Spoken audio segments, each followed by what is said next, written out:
read the motion again for the room.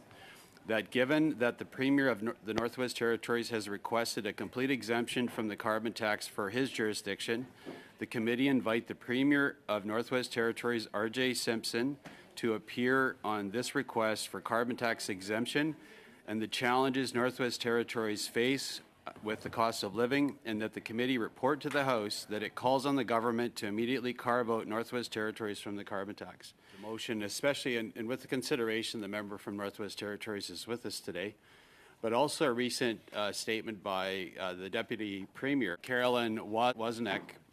We mentioned R.J. Simpson previously, but these are the comments from the Deputy Premier. I get that people are a bit frustrated and anxious, she said.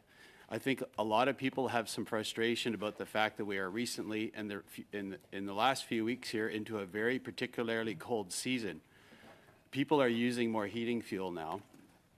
The cost of heating fuel itself, volatile, and that's not something that I have any control over. It's only the tax on top of that, she added. So it appears that the legislature in Northwest Territories is going to move forward with their own.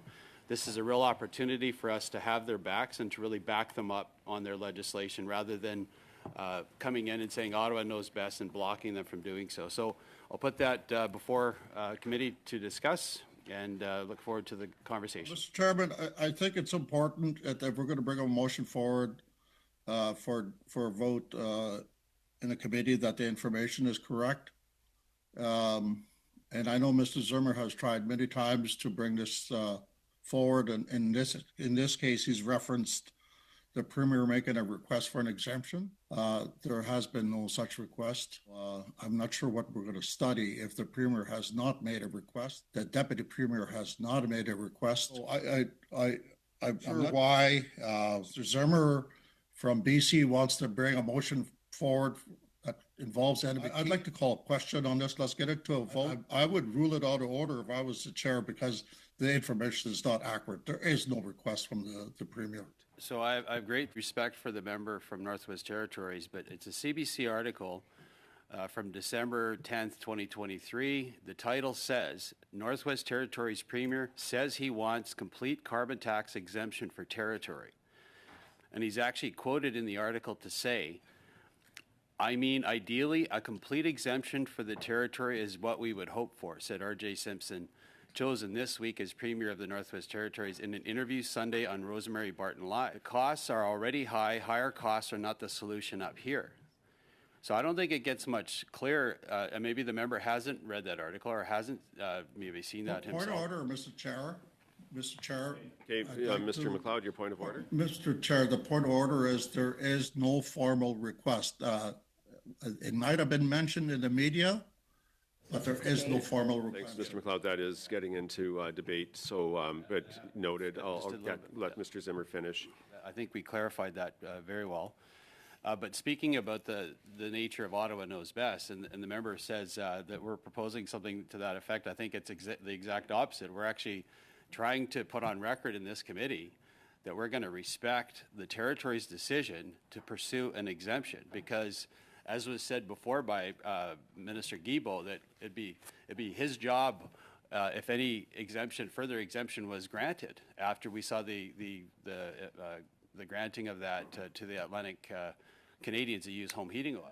I'll further quote the Deputy Premier. I think the Premier has spoken to this. This is from NNSL, a periodical that's well known in the territories.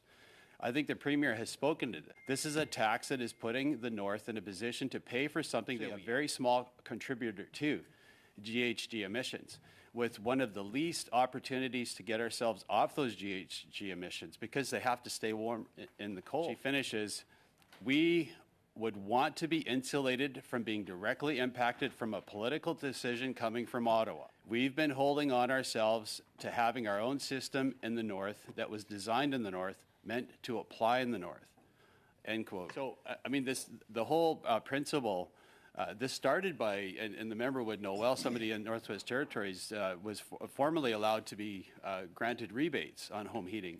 And then I think it was last April, the Prime Minister said, sir, you can't do that anymore. You can't grant rebates to your citizens anymore, the carbon tax. And so it put people that live in Northwest Territories in this very difficult position, and their leaders as well. I'll refer to Jackie Jacobson. I call him the carbon tax warrior. He was one of the ones standing up and saying, hey, folks, we already have out-of-control food prices up here. Now we're seeing a quadrupling of the carbon tax, too. It's going to be implemented and mandated across the country by the Prime Minister. And it looks like they're not allowing Northwest Territories to do what they wanted to do in their own offering of rebates. So that's the spirit of this motion, is to support the people of Northwest Territories. And if they decide, and again, we've seen in the news that this might come up this week in their legislature, this is an opportunity now where the federal government can say, hey, we support you folks, especially in the north. We know you're a very small contributor to GHG emissions, but here's a real opportunity to help folks that are struggling in the north. And we as a committee can come forward and say, we support you. And that's, again, what this motion is about. And I challenge every member to vote yes for this motion. Monsieur Baptiste. Against. Mr. Carr. Against. Ms. Gainey. Against. Mr. McLeod. Against? Ms. Atwin. Against. Madame Ferrari. 4. Terribly sorry. Mr. Zimmer. Yeah, in favor. Madame Rempel Garner. Mr. Melilo. In favor. Monsieur Lemay. Contre. Ms. Idlout. Karponga against. Okay, 7 yeas, 4 nays.